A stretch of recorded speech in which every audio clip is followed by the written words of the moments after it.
Hello viewers, আসসালামু আলাইকুম। আল্লাহর অশেষ রহমতে আলহামদুলিল্লাহ সবাই ভালো আছে। বর্তমানে মালদ্বীপের ভিসার জন্য অনেকেই কিন্তু প্রশ্ন করতেছেন, জানার জন্য, যে কোনো একটা আপডেট দেওয়ার জন্য। তো আজকের এই ভিডিওতে ভাই মালদ্বীপের যে বর্তমান আপডেটটা সে বিষয়ে কিছু তথ্য আপনাদের সাথে শেয়ার করার চেষ্টা করব। যারা আমরা বর্তমানে এই মালদ্বীপ দেশটি নিয়ে যাওয়ার জন্য চিন্তা ভাবনা করতেছি, তাদের জন্য আজকের এই ভিডিওটি ইনশাল্লাহ খুবই গুরুত্বপূর্ণ হবে।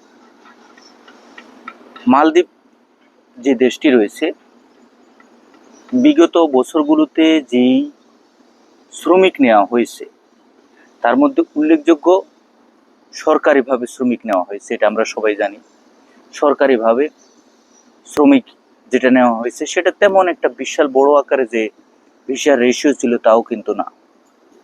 অল্প পরিসরে শ্রমিক নেওয়া হয়েছে, তবে সেটা আবার কিছুদিন পর পর কিন্তু বন্ধও ছিল। বর্তমান পরিস্থিতির আলোকপাতে একটা বিষয় পরিষ্কারভাবে বলা যায়, বর্তমানে মালদ্বীপের সরকার কর্তৃক যে দিক নির্দেশনাটা দেওয়া হয়েছে শ্রমিক নেওয়ার ক্ষেত্রে, বর্তমানে বেসরকারি যে রিক্রুটিং এজেন্সিগুলো আছে তাদেরকেও এই সুযোগ সুবিধাটা দেওয়া হয়েছে যে তারাও চাইলে কিন্তু শ্রমিক নিতে পারবে, এবং সেটা কিন্তু খুব শীঘ্রই চালু হতে যাচ্ছে।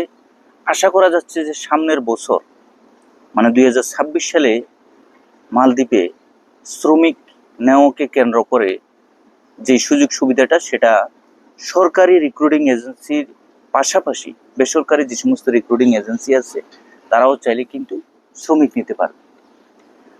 এখন কথা হচ্ছে, দেখেন, বিগত বছরে যেটা আমরা দেখেছি, অনেক ধরনের অভিযান চালিয়ে অবৈধ যে সমস্ত শ্রমিক ছিল তাদেরকেও কিন্তু ধরপাকড় করে ধরা হয়েছে, এবং অনেক নিউজ পেয়েছি, পত্রপত্রিকায় অনেক সংবাদ পেয়েছি, আপনার অনেক অবৈধ শ্রমিক কিন্তু সেখান থেকে ধরে আবার দেশে ফেরত পাঠানো হয়েছে। আসলে বর্তমানে মালদ্বীপের সুযোগ সুবিধা কেমন? মালদ্বীপে যেই ছোট একটি দ্বীপরাষ্ট্র, এই দেশটিতে আপনি যদি যান আপনি ভালো পরিমাণে একটি অর্থ ইনকাম করতে পারবেন। অনেকে বলবেন যে ভাই ইনকাম তেমন একটা নাই, সুযোগ সুবিধা তেমন একটা নাই। না ভাই, ইনকাম সুযোগ সুবিধা সবকিছু ঠিক আছে, সেটা আপনার যোগ্যতা অনুযায়ী, আপনার দক্ষতা অনুযায়ী আপনাকে কাজ করতে হবে। এই মালদ্বীপ ভিসার ক্ষেত্রে আসলে টোটাল যে খরচটা, এই খরচটা মানে আপনি যেতে কত টাকা খরচ হবে, টোটাল যে খরচটা তার উপর ভিত্তি করে যদি আপনি একবারে পরিষ্কারভাবে আপনি খরচের উপর নির্ভর করে কথা বলতে হয়, সেটা হচ্ছে টোটাল মিলে আপনার 2 থেকে 2.5 লক্ষ টাকা। আর সরকারিভাবে যদি আপনি যান সেক্ষেত্রে দেখা গেছে যে আপনার খরচটা আরো কম, মানে 1 লাখ থেকে 1,70,000 টাকার মতো।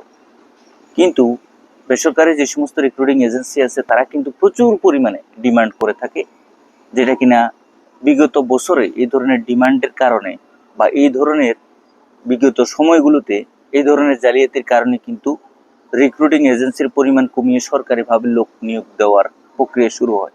তবে সেটা আবার বর্তমানে বেসরকারি খাতে, মানে বেসরকারি যে সমস্ত রিক্রুটিং এজেন্সি আছে তাদের হাতেও কিছু কিছু ভাবে স্বল্প পরিসরে দেওয়া হতে যাচ্ছে। তো যাই হোক, টোটাল মিলে আপনারা খরচের উপর ভিত্তি করে যে বিষয়টা সেটা যদি লক্ষ্য করেন তাহলে আপনাদের টোটাল খরচ হবে 2 থেকে 2.5 লক্ষ টাকা। এর ভিতরে হয়তোবা অনেক এজেন্সি আছে এর থেকেও ভালো পরিমাণে অর্থ আরো আপনাদের কাছে বলে থাকবে, বড় বিশাল বড় অঙ্কের একটা অ্যামাউন্ট, 4 লাখ 5 লাখ টাকা বা তারও বেশি। কিন্তু সেই হিসেবে আপনারা দেখে শুনে যাচাই বাছাই করে আপনারা সামনে অগ্রসর হবেন। আরেকটি বিষয় বলে রাখি, বর্তমানে আসলে এই দেশটির ক্ষেত্রে ভিসা প্রসেসিং এর ক্ষেত্রে যে সময়টা, সেটা হচ্ছে টোটাল মিলে যে সময়টা সেটা হচ্ছে আপনার 1 থেকে 1.5 মাস, এর বেশি সময় লাগে না। 1 থেকে 1.5 মাসের ভিতরে বা সর্বোচ্চ 2 মাসের ভিতরে সম্পূর্ণ প্রক্রিয়াটি সমাধান হয়ে যায়। তো এই যে রিক্রুটিং এজেন্সি বা যারাই এই মালদ্বীপ দেশটির জন্য যাওয়ার জন্য চেষ্টা করতেছেন, আপনি যে সমস্ত এজেন্সি আছে, শুধুমাত্র একটা দুইটা এজেন্সি না, অনেকগুলো এজেন্সি আছে, এই রিক্রুটিং এজেন্সিগুলোর কাছে গিয়ে আপনি বিস্তারিত জানবেন, শুনবেন, পরামর্শ নেবেন। এক পর্যায়ে যদি আপনার ভালো, আপনার বিশ্বাস এবং আপনার সম্পূর্ণ মানে কাজে আর কথায় যদি সবকিছু ঠিক থাকে তাহলে আপনি আবেদন করেন, আলহামদুলিল্লাহ সেক্ষেত্রে কোনো সমস্যা নেই।